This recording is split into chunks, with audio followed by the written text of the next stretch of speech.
a simulator model that projects out all the way into the future year of 2100 what our global temperature rise will be. The team from MIT and Climate Interactive, they've been working on this, developing this model for years now. This graph has 18 different major levers and, bucketed into, as you can see, the different categories. Sectors. Like, where's our energy come from? Because that's actually how do we use our energy, or what are we using it for? Yeah. So our major transport and industries and buildings that are the greatest source of the uses, as you said. And behind this is basically a super complex web of formulas, system dynamics formulas, like thousands of formulas and data points. And what you have here is the only global dynamic model that shows you the entire perspective of, where global warming will be and what are the major factors that could actually influence our path to global warming. So this right here is basically the recipe for human survival. Exactly. So one of the scariest things about climate change is not being able to grasp the extent of this monster that is climate change. Yeah. But if we can start to wrap our heads around it, right? It's still a problem of, epic proportions. But this is what it would take. Nobody really knows, this is the only model that can really help you answer that question. Well, how do you get there, What are the Because a lot of different aspects of changing our behavior that we're going to have to do. What exactly would it take? Sure. Where it currently is on trajectory to hit 4.2 degrees increase. If we make no major changes from our current status quo path into the future, we're projected to hit that based on how much population and energy consumption, everything. The average 4.2 temperatures degrees Celsius increase by 2100. And that is actually a really bad future. Basically, we can't have a sustainable society that's stable politically. And so, the international goal is to mitigate 2 degrees? Yeah, to keep it under 2 degrees, according to the Paris Agreement. And actually, there's a lot of people who are saying we should actually keep it under 1.5 degrees because the difference between 2 degrees and 1.5 is actually pretty drastic, like hundreds of millions of people, and especially the vulnerable population. It's really important to know which levers are going to actually change something versus which aren't. Or even a mix of levers and a combination of levers. So why don't you kind of have some fun playing with it? So what the team has done is created a really beautiful dashboards, and they will be providing this tool to the public for public access. So anybody could actually access this model, simulator model, and so the fact that it's user friendly is very, very important, because I think that you would want as many people as possible to really dive in here and start to understand all of the things we can do to lower the temperature. So this is something interesting that you showed me earlier. If all of transport electrified, that in and of itself would actually have very, very, very little impact. Because then the question is, what's the source of that electricity? Where did that electricity come from? But if we mixed the electrification of transport with the increase in renewables of our energy supply, those two things together had a 10% boost. Okay, so how about you try to use this tool now and show me how you would get to 2 degrees? Perfect. A 2 degrees world. Let's do it. So my sort of knee-jerk reaction is transportation, electrification. So I raised that, and then I see I didn't do much. So we've got to back that electricity by generation by renewable sources. So we're going to highly subsidize renewable energy. And I think that we should also put a hefty price on carbon, so that the polluters take a step back and say, they need to figure out how to clean up their ways. And now we're at 2.9 degrees after that was drastic. But what I did here is I said heavy subsidized renewables, very high carbon price. Well, maybe we can be more realistic. So I said very high, but not as high as it was. but definitely highly incentivized electrification. So you have 3 degrees, and what will it take to get to 2 degrees? Right. So then I like to see what we can do on the carbon sequestration side, and we're going to use some technology. So let's say medium growth. We're going to do some afforestation, and we're going to try to curb deforestation. And now I see what you're saying about it was easy to get down from 4.2 down to 3, but then everything we're doing is just moving like decimal places. Yeah, and it's because we're running out of time. We're already so far into the trajectory towards 2 degrees that you've got ramp up time to get all these solutions in play, and you're running out of time to actually. So we're talking about 80 years. We're talking about 80 years. A lot is going to have to change. Yeah, but in terms of, we're already, look at 2020, we're already at 1 degrees. We're already over, we're already over 1 degree. So if building efficiency increases, that does some. Let's see if I can take renewables all the way to the edge where that's amazing to me. That didn't even change from highly subsidized, about halfway there, to highly subsidized all the way there. Yeah, because I think with a very high carbon price and you already subsidizing renewables, it's kind of a redundancy. Yeah, it's like renewable is already maxed out. And so we're taxing coal, which is very similar to a price on carbon. Let's say that nuclear becomes subsidized. So this isn't doing much, but again, now we're already really close to that 2 degrees. So I'm guessing that it's really hard to get those last couple decimal places. So let's say population declines or very little growth. And so that hasn't done anything. Economic growth, let's say that we can all live with not having a new car in the next 3 years and just being comfortable and not having to drive aggressive GDP growth. So I think you're missing one super critical one. Yeah.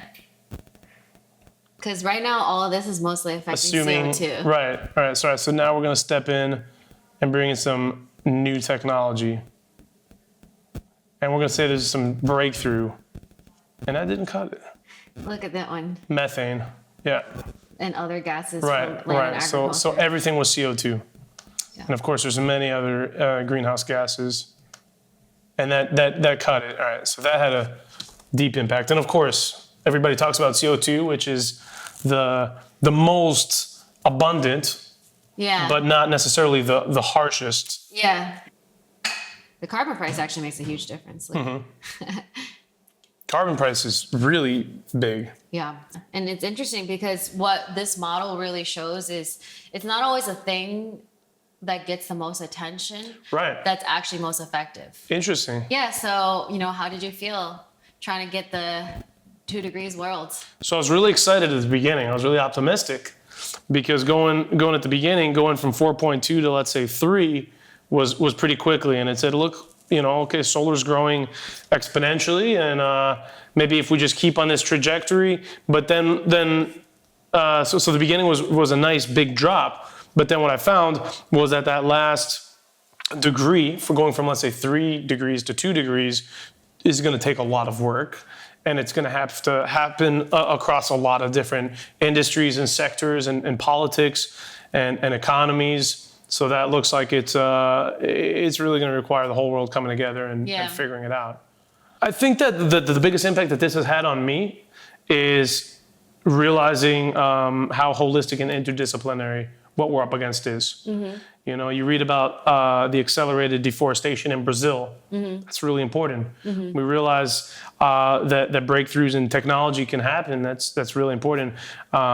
Maybe we need to try to move faster towards a price on carbon. But it's really kind of realizing that there's no silver bullet. Exactly. There's no silver bullet. And that's actually like one of the main insights that this team, the Climate Interactive MIT team, likes to go out there with. The main insight that we gain from doing all this modeling is realizing there is no silver bullet. Yeah. Like we can't solve this without changing like every industry and getting every industry involved in the solutions. All hands on deck. Yeah.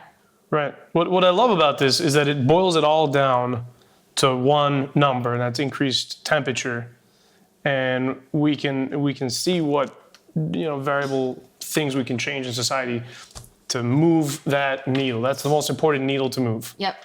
I think it really forces you to become goal oriented, not just get, caught up, which is so easy in the climate change, sort of discussion, is to get caught up in all these technical details and discussions and minutia, and or get really emotional and forget how to actually achieve those goals. Yeah, like, wait, what is it that we're trying to achieve again? Okay, 2 degrees. Yeah. And what does it take? Okay, let's get back to that and really look at the numbers and see, what would it take, and some of these. So there's it's hard to get under 2 degrees. Right. But it's possible, and there are multiple paths to doing. The thing that people don't understand is change is not just a linear. It's not just each degrees is the same amount of change when it comes to the impacts. Okay. It's sort of exponential because you get higher to a point, temperature, the ice caps melt. That's less white surfaces reflecting light, warmer waters. Everything becomes much worse, and it accelerates the rate of change as well. Yeah.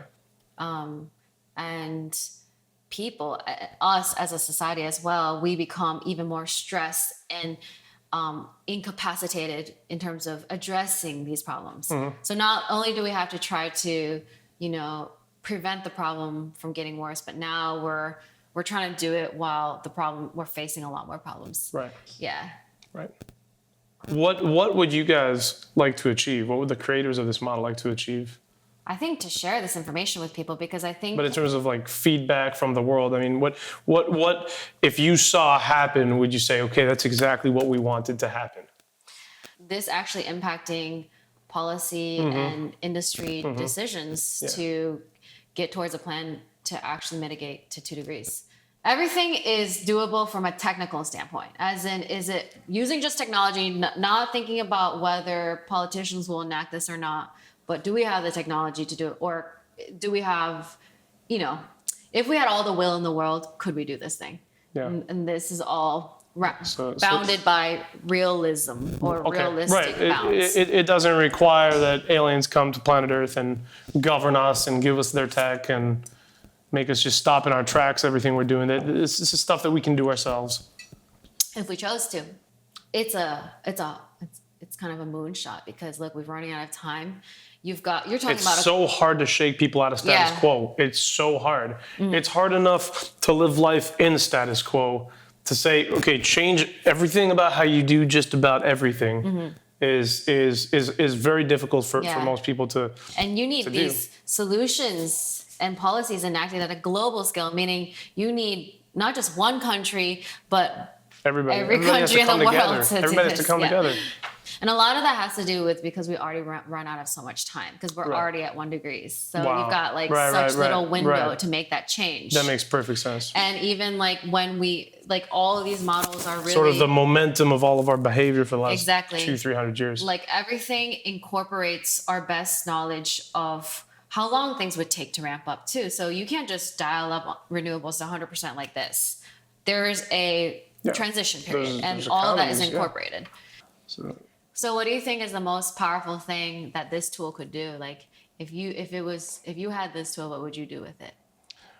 Bridging the gap between the concept of some terrifying problem that nobody knows how to solve, they just know it's a huge problem, and being able to break it down. I mean, one of the principles we always learn in engineering is when you have a problem that's daunting, break it down into components, and then break that into subcomponents.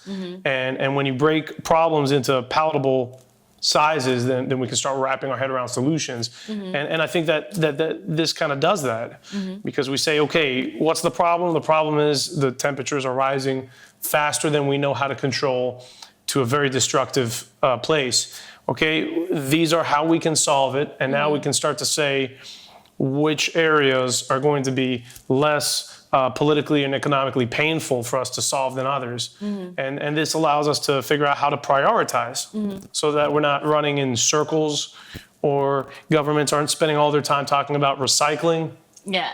and tote bags where that's kind of cute and it gives us a good feeling, but we have to work really hard on not just having good feelings. Yep. We have to move away from the emotional side in reaction to climate change and into an analytical, scientific side of climate change and connect that with politics.